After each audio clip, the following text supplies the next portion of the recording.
అండి, మళ్ళీ వచ్చేసింది మీ చందమామ. ఈరోజు మళ్ళీ మీకు ఒక చందమామ కథ చెప్పడానికి వచ్చేసింది.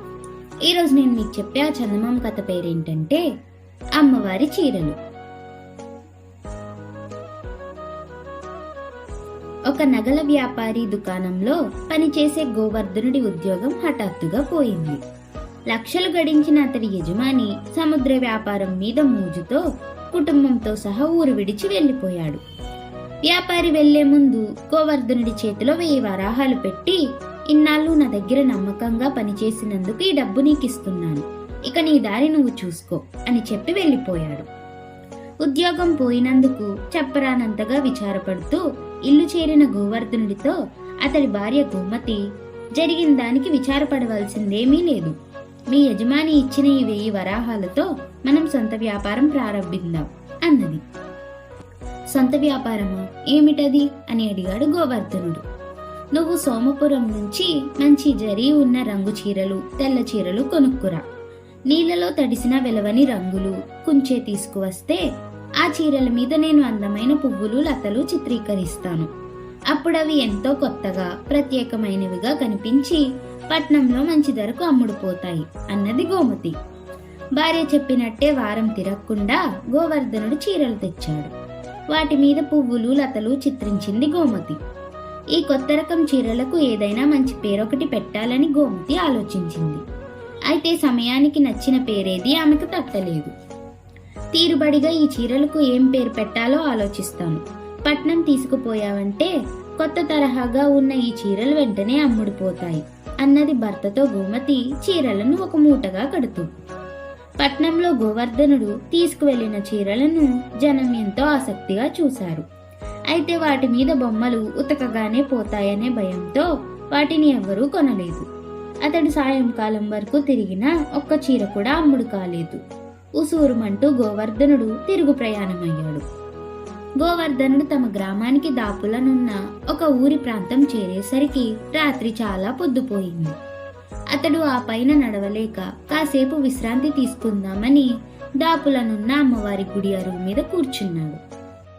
ఒక అరగంట తర్వాత గోవర్ధనుడు అరుగు దిగి చీరల మూటను నెత్తను పెట్టుకుంటుండగా, మూటలో మంచి మంచి చీరలున్నవే అంటూ అమ్మవారు ప్రత్యక్షమయ్యింది. గోవర్ధనుడు ఒక త్రుటి కాలం నివ్వెరపోయి ఆ తర్వాత తేరుకొని ఎంతో వినయంగా, అవును తల్లి, అమ్మడానికి పట్నం తీసుకువెళ్లాను, నా దురదృష్టం, ఒక్కగానొక్కటైనా అమ్ముడుపోలేదు అన్నాడు.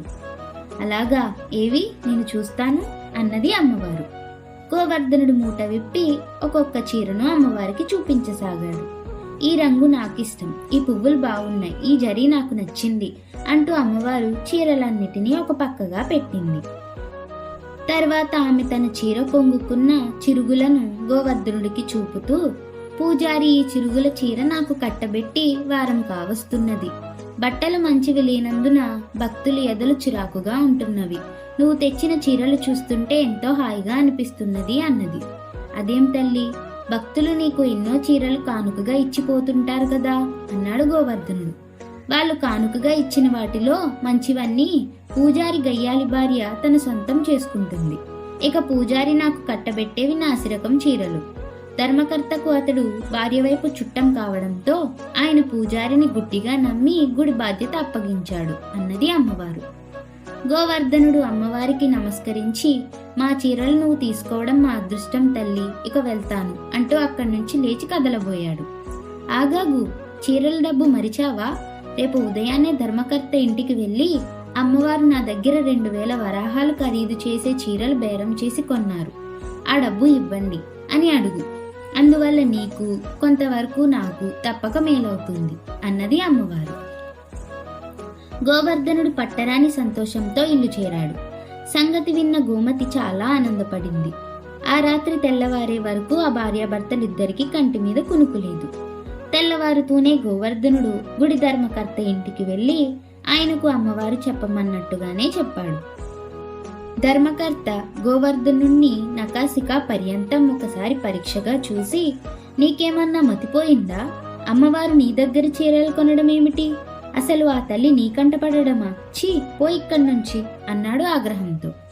గోవర్ధనుడు చిన్నగా నవ్వుకొని, అయ్యా, పూజారి పుణ్యమా అని అమ్మవారు తనకు కావలసిన చీరలేవో తానే స్వయంగా కొనుక్కోవలసి వచ్చింది. ఏం చేయగలం, అంతా కలిమహిమ అన్నాడు వ్యంగ్యంగా. ఆ జవాబు విని ధర్మకర్త విసుక్కుంటూ అప్పటికప్పుడే పూజారి ఇంటికేసి బయలుదేరాడు. పూజారి ఇల్లు గుడికి దాపులనే ఉన్నది. గోవర్ధనుడు ధర్మకర్త వెనగ్గా నడిచాడు. తెల్లవారిపోయినా పూజారి ఇంకా నిద్రపోతూనే ఉన్నాడు. ధర్మకర్త కేక విని అతడు తలుపు తెరిచి బయటికి వచ్చాడు. ధర్మకర్త గోవర్ధనుణ్ణి అతడికి చూపుతూ, ఇతనొక చీరల వ్యాపారి. అమ్మవారు తన దగ్గర రాత్రి 2000 వరాహాలు విలువ చేసే చీరలు కొన్నట్టు చెబుతున్నాడు. ఈ సంగతి నీకేమైనా తెలుసా అని అడిగాడు. అమ్మవారేమిటి, స్వయంగా చీరలు కొనడం ఏమిటి? అపచారం. వీడెవడో రాటు తేలిన దొంగై ఉంటాడు, లేక ఊళ్ళు పట్టుకు తిరిగే వెర్రివాడైనా ఉంటాడు అన్నాడు పూజారి కోపంగా. ధర్మకర్త చిరాగ్గా గోవర్ధనుడి కేసి చూసి పూజారితో, ఏ సంగతి తేలిపోతుంది, ముందు మీరు గుడి తలుపులు తెరవండి అన్నాడు. పూజారి గుడి తలుపులు తెరవగానే అమ్మవారి కాళ్ళ దగ్గర చీరల మూట కనిపించింది. ఆమె చిరుగులు పడిన పాత చీర కట్టుకుని ఉన్నది. ధర్మకర్త పూజారి కేసి తీవ్రంగా చూస్తూ, నిన్న సాయంత్రం మా అమ్మాయిని అత్తవారింటికి పంపేటప్పుడు అమ్మవారికి కానుకగా జరీ పట్టు చీర సమర్పించాం. దానిని రాత్రే పూజ సమయంలో అమ్మవారికి అలంకరిస్తానన్నావు, మరి ఇప్పుడు ఆ చీర ఏమైంది అని అడిగాడు. పూజారి వణికిపోతూ తల వంచుకున్నాడు. గోవర్ధనుడు కల్పించుకొని ధర్మకర్తతో, అయ్యా, తమరు పూజారి గారి భార్యను అడగవలసిన ప్రశ్నను పూజారిని అడుగుతున్నారు. పాపం ఆయన ఏమని జవాబివ్వగలడు అన్నాడు. కొద్దిసేపు ఆలోచించిన మీదట ధర్మకర్తకు పూజారి అక్రమ ప్రవర్తన అర్థమైపోయింది. ఆయన అప్పటికప్పుడే పూజారిని తొలగించి గోవర్ధనుడికి 2000 వరాహాలిచ్చి ఎంతో మర్యాదగా సాగనంపాడు. ఈ జరిగిన సంగతి క్షణాల మీద ఆ గ్రామంలోనే కాక చుట్టుపక్కల ఉన్న గ్రామంలో కూడా తెలిసిపోయింది. ప్రజలు తండోపతండాలుగా అమ్మవారి గుడికి వచ్చి పూజలు ప్రార్థనలు చేయసాగారు. కొందరు స్త్రీలు గోవర్ధనుడి ఇంటికి వెళ్లి అమ్మవారి చీరలు కావాలంటూ అడిగారు. గోమతి చాలా సంతోషించి గోవర్ధనుడితో, మన చీరలకు పేరు పెట్టే శ్రమ తప్పింది. ప్రజలే వాటికి అమ్మవారి చీరలని పేరు పెట్టారు. కష్టపడి పనిచేసే మనకు ఆ తల్లి దయ వల్ల ఇంకా ఏ లోటు ఉండదు అని సంతోషపడింది. అలా కథ కంచికి మనం ఇంటికి.